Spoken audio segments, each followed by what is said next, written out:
လင်ကဖူဒီအတွက်ကတော့လုံးဝသတင်းကောင်းပါပဲအရင်ကဆိုမန္တလေးမှာပဲတောက်ရတဲ့အိုချာဘဘယ်ထီကိုခုဆိုရင်မိမြို့မှာပဲဒီလိုမျိုးအချိုမများပဲစိမ့်စိမ့်လေးနဲ့မြမမစ်ထီထိုင်းထီတွေအပြင်ချောကလက်ခဲတွေအပြည့်ပါတဲ့မိုင်လိုဒိုင်နိုဆောဒါပဲချောကလက်တို့လို signature menu တွေအပြင်တစ်တီစမူတီတွေနဲ့ cheese တွေဆွဲလို့ရတဲ့ cheese waffle တွေကိုမိမြို့မှာပဲစားလို့တောက်လို့ရနေပါပြီဆိုတော့ဒီနေ့ vlog လေးမှာတော့နီနီနဲ့သူပြင်ဦးဝင်ကအိုချာဆိုင်လေးကဘယ်နေရာမှာရှိတာလဲပြီးတော့ဘလို့ထူးခြားချက်တွေရှိလဲဆိုတာကိုသိရအောင်အဆုံးထိလိုက်ကြည့်လိုက်ကြပါအောင်ရှင်ပြင်ဦးလွင်မှာမကြာရေးခင်ကမှအတစ်ဆက်ဆက်ဖွင့်ထားတဲ့အဖြူရောင်ဘဲသိန်းအကြီးကြီးနဲ့အရန်လာတဲ့သူ့မင်္ဂလာမော်ကြီးကိုရောရောက်ပြီးကြပြီလားအိုချာဘဘယ်ဒီဆိုင်လေးကိုတွားမယ်ဆိုရင်တော့ဒီသူ့မင်္ဂလာမော်ကြီးရဲ့ဘေးဘက် Capital Entrance ကနေဝင်လိုက်မယ်ဆိုရင်တော့ဆိုင်ကိုတန်းပြီးတော့ရောက်မှာပဲဖြစ်ပါတယ်အထက်ကနေလာမယ်ဆိုရင်တော့အိုချာဆိုင်လေးကဒီ Capital Marketplace ရဲ့ cashier counter ဘေးကပ်ရမှာရှိတာဖြစ်တဲ့အတွက်ဒီ cashier ဘက်ကနေထွက်လာရဆိုရင်တော့ဆိုင်ကိုရောက်ပါပြီအိုချာပြင်ဦးလွင် branch ရဲ့ထူးခြားချက်က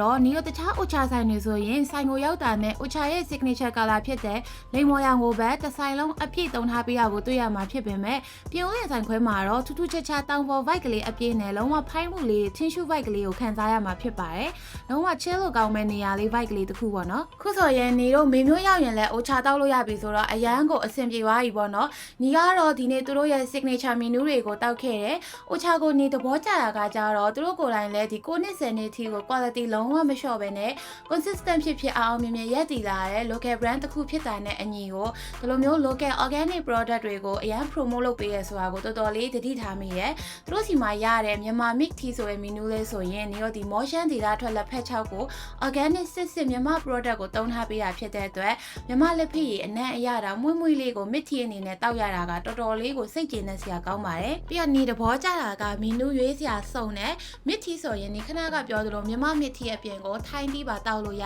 တယ်ထိုင်းလက်ဖက်6ကိုတေချာလေးနှက်ပြီးတော့ဖြော်ပေးရဖြစ်တဲ့အတွက်အရတာကလေးလေးပင်ပင်နဲ့ပြပြဝဝရှိတယ်မိုင်လိုဒိုင်နိုဆောကိုကြတော့လေစိတ်မပျော်တဲ့အချိန်တွေမှာတောက်တင်တဲ့မီနူးဆိုပြီးတော့ညွှန်းပေးခြင်းနဲ့သူကဘာပဲအီလေးတွေအပြင်ကိုအပေါ်က topping အနေနဲ့ chocolate curry ပါအများကြီးထပ်ထည့်ပေးတာဖြစ်တဲ့အတွက်မိုင်လိုစိမ့်စိမ့်ကလေးကိုတောက်လိုက်ဘာပဲအီလေးဝါလိုက် chocolate curry တွေဝါစားလိုက်နဲ့တောက်ရတာကဒီအေးတစ်ခွက်ကအရန်ကိုပျော်ရွှင်စေရရွေးချယ်စရာများတာကိုကြိုက်တတ်တဲ့သူတွေဆိုရင်အိုချာရောက်တဲ့အခါမှာ waffle ကို topping တွေအများကြီးရွေးပြီးစားလို့ရတာကိုတွေ့မှာပါတဘာဝစွန်းမွေးရဲ့အရာတာနဲ့ပြုလုပ်ထားတဲ့ waffle အသားထူထူအီက